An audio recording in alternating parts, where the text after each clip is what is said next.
Welcome. Welcome. Welcome to First Parish, Unitarian Universalists of Arlington. We choose. We choose.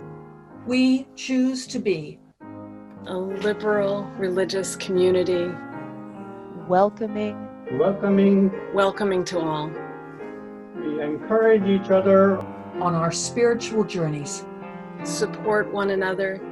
Through the changes in our lives. And challenge the excesses and injustices of our time. Called to love. To love. To love. And upheld by joy. We live our faith.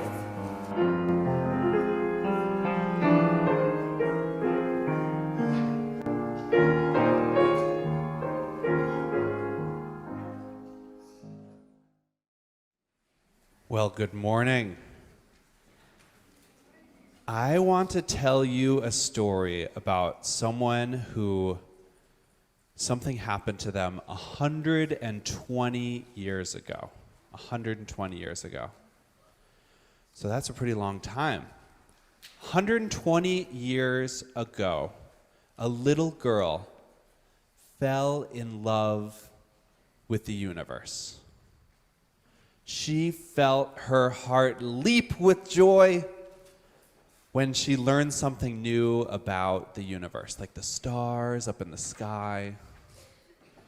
And Cecilia, that was her name, she would grow up to become an astronomer, a scientist who studies the stars. Now, throughout her life, she observed the night sky. Do you ever look up into the night sky and look at all the stars? She would look up at those stars and she wondered, what are stars made of? How are stars born? Do stars die? And how do we know? So throughout all her life, Cecilia, she kept studying, and every discovery she made, her heart would just sing with every bit of new understanding. Now, that moment 120 years ago, I want to tell you about. She was walking down the country lane. She lived in Britain at the time, in England, and suddenly she saw across the sky flying this shooting star that came across the sky. It's going very slowly. And you can imagine staring up from her. She was in her pram, in her little stroller back there, and she saw that shooting star. And her mother wrote a little poem about that moment. She wrote this poem. As we were walking home that night, we saw a shining meteorite. A meteorite is the name for what they saw in the sky, that shooting star. And so from that moment, Cecilia knew that she wanted to grow up to be a student of the stars, an astronomer. So she learned all the names of the different constellations in the sky, like Orion and the Big Dipper.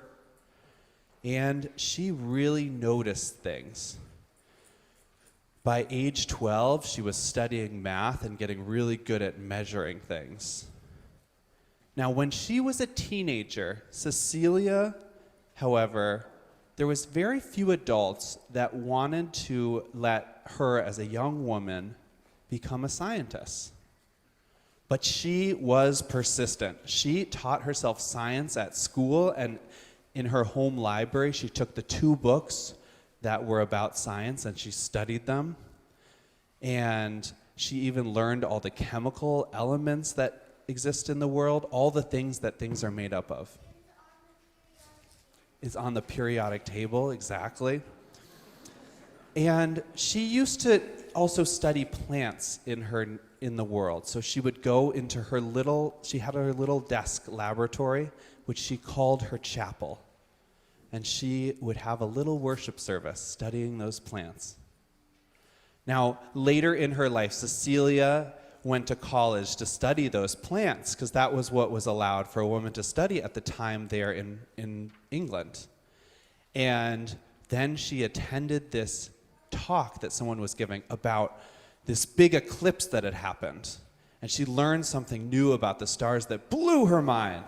And that was another moment of wonder, like that shooting star across the sky that triggered in her this idea, I must become an astronomer. And she followed that path. She actually came across the ocean and came by nearby here to Harvard University. And that's where she was finally given a job as a professor to study the stars. And she is the person who discovered what stars are made of. Do you know what stars are made of? What are stars made of? Yeah, they're made of gases. That's right. Do you know about the two gases that stars are made out of? Well, Cecilia figured this out. What is it, Carl? Well, this is how Cecilia figured it out. See, at the time, everyone thought that stars were like the Earth, that they were made up of the things that we had here on Earth. But Cecilia had some special information from photographs taken of stars, and she could look at the different types of light in there, and she was able to tell what the stars are made of. It's like really complex science.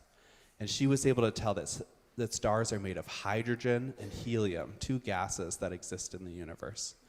And that was like a groundbreaking thing, and it changed all of astronomy and for the rest of the 20th century. So that is the story of Cecilia. She made these wonderful discoveries spurred on by this moment of wonder that she had.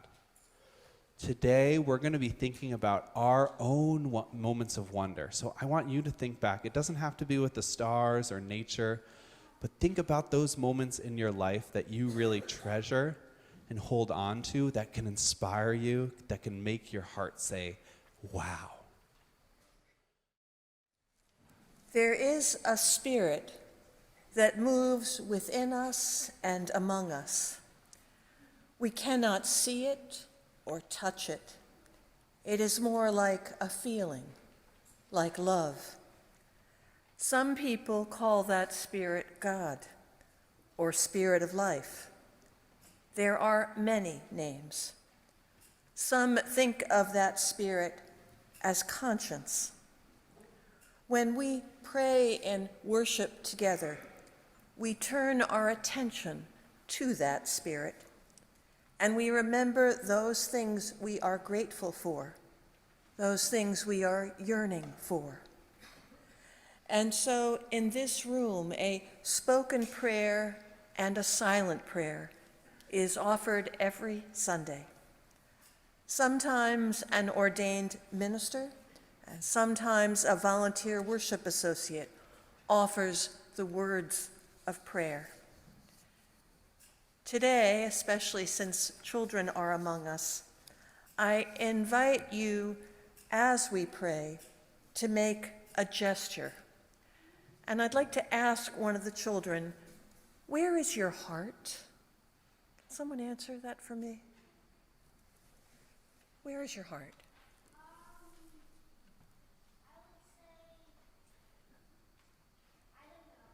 You don't know? Your heart is somewhere in a toy box. You are a poet in the making. Anyone else have an idea of where your heart is?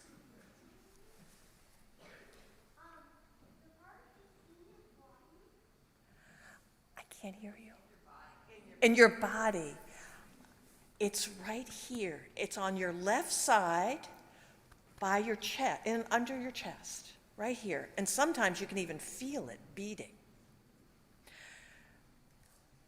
When we place our hand on our heart, it's often a sign of deep personal connection, a way of saying, I feel that deeply.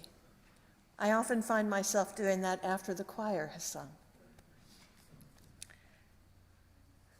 And so today, when I name some things in prayer, you're welcome to place your hand on your heart, maybe even tap your heart with me.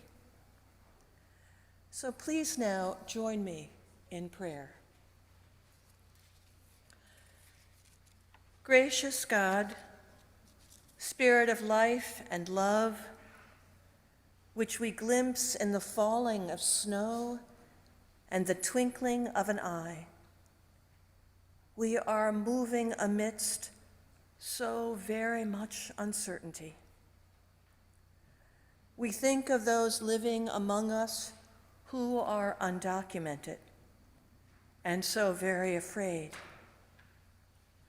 those who are transgender and non-binary who are under threat, those who are facing tough choices at work and in their lives because of proposed cuts in funding. We pray for those in Gaza and Israel, the Ukraine, and all places marked by violence and destruction. We pray for those making their way after wildfires and floods, and for the helpers who offer aid. We pray for those whose names were read and printed in the order of service, and those who are mourning and making their way without a loved one. In the lonely moments that come to all of us, young and old, remind us that this too shall pass. We give thanks for the many comforts of our days, the kind word or deed of another that made us smile, the beauties we behold in sight and sound, symphonies and birdsong, glorious vistas and the shape of a pebble, a shell, the grain in wood that points to movements of life and change. We give thanks for all that is wondrous, that lifts our hearts and that grounds us and allows us to pursue what is ours to do, to be hands of care and of repair in our time. The silence comes. You may keep your hand on your heart if you like, as we sit together and follow the wanderings of our souls in 2 minutes of quiet prayer.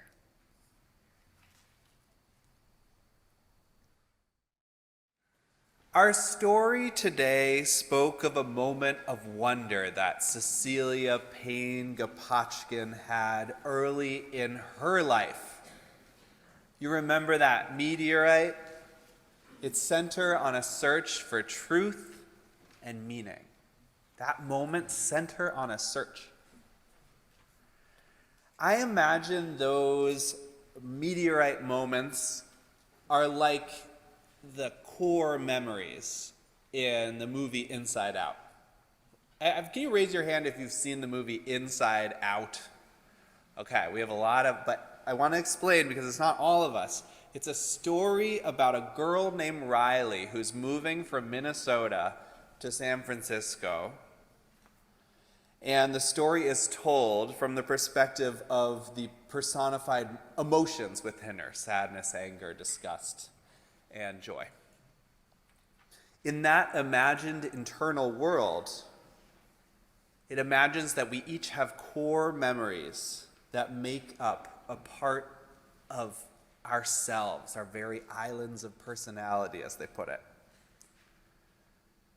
So we might imagine Cecilia's meteorite moment as a core memory to that spiritual searcher part of herself. And each of us, I would contend, have moments of wonder, moments when our hearts say, wow. The question is, what is a moment that has inspired you into something deep and spiritual? I might list, for example, a very spectacular sunset I watched with my family when I was 12, or playing a very special and moving piece with a big symphonic band, and that moment right when we finished playing, but before anyone clapped, it was quiet. Or I might list the first moment I saw my niece's eyes for the first time. These wow moments connect to something core within who we are deep down. And maybe they comfort us, or they challenge us, or they fill us with joy. So, the choir will be singing a piece that is a credo, and as Dr. Parsley told me this week, it's all about wondering what comes with believing in something like God. So as you listen to this wonder-filled piece, I invite you to use that piece of paper star that we cut out this week, and if you need a writing utensil, we have some of those too, to share a moment of wonder that you treasure. Just write a few words, maybe a couple poetic lines, and everyone can participate in doing this. And we'll get to read aloud some and display them for around First Parish.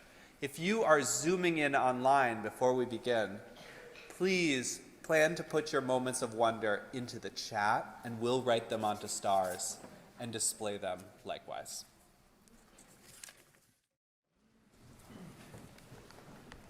Now I want to invite Reverend Marta and Reverend Tricia to come and read some of our moments of wonder.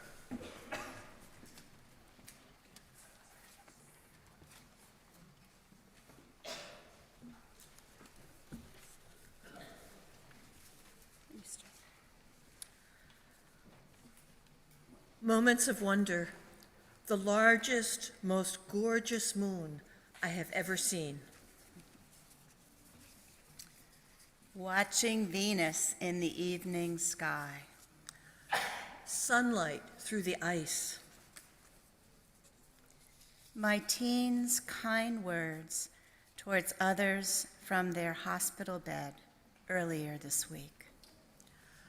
Sun through the trees in a cold winter, watching my dog bound through the snow. When I saw my friend's dog.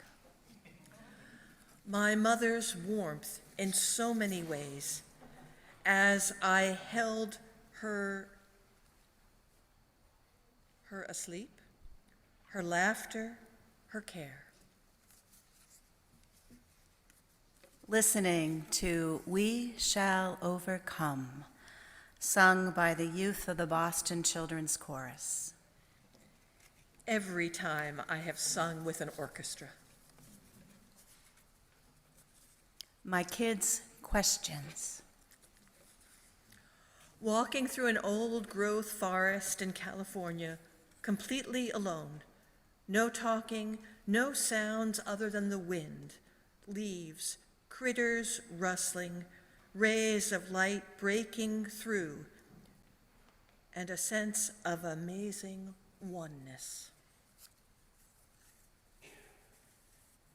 When me, my dad, and my Nana picked up my dog in New York.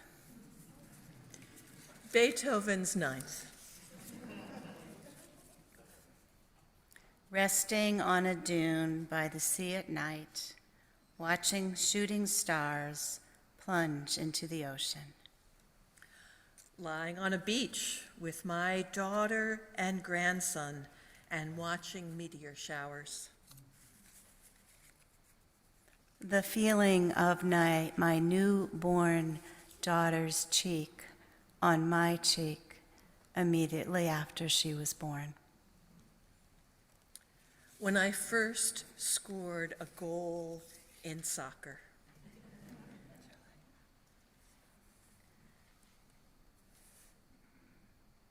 Sunrise over the Sahara Desert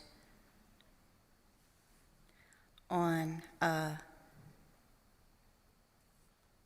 sand dune in Morocco. And living and growing with a tree that was, planted 30 years ago in memory of, I don't know, but in memory. Grateful we are for all these sparks as they touch wonder and awe and beauty. And may we let the impact linger long.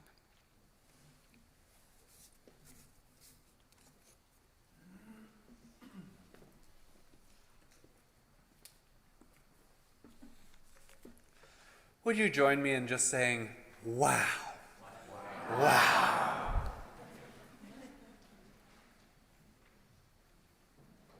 Why have we been assembling all these moments of wonder? Why have we been lifting them up? And as I reflect, why are John and Jerry stapling them to our new clotheslines in the sanctuary? In part, the theme of this worship service stems out of a conviction we have within our Unitarian Universalist communities, that we nurture the sparks within us, that we take them seriously, that we listen to those sparks, and we follow them and let them set our spiritual paths together. Jerry, if you would put them onto the strings. They're going up there. Sorry. Excuse me. You might have noticed in some of the advertisements for this Sunday's service that we used a word that you might have not heard before, that you might have not heard here at a Unitarian Universalist community, and that word was heresy. Heresy. A heresy is an old word used in some religious traditions that marks how we are. Oh, I realize this. Okay. I'm going to actually ask our staplers if we'll wait to staple them on until after the service. I was being too distracted. Didn't put that one all open.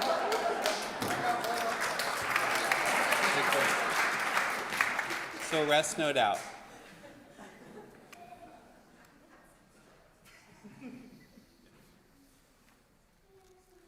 We fashioned this service a Heresy Sunday, a little bit tongue-in-cheek to say, what is something that we do that we have hold as true that sometimes has not been accepted in the larger culture, something that kind of set us off. And the belief that we follow and nurture the spark within is that supposed heresy. For a long time in the history of many different religions, there has been some rules, oftentimes, about who can have claim to authority, the religious authority to say what is true or what we should be doing in our religious paths. And sometimes they come with the rules that someone who has a special education or special robes or something like that gets to determine what we all do. In Unitarian Universalism, we come from a long tradition that turned against that as the principal form of authority. And we said that anyone can have access to the divine, to that spiritual spark within us, and we can trust that information to be shared with the world. So too, in Cecilia's story, we heard a little bit about people who are saying who could or could not have access to scientific knowledge. There were rules back in England where she was growing up in the early 20th century, so over 100 years ago, about what women could study in science. Cecilia followed that spark of a moment down a path of scientific discovery to learn what the nature of the stars were. And she did it in no small part, embodying that value that we have to follow that curiosity, that innate wonder that drew her into searching the universe.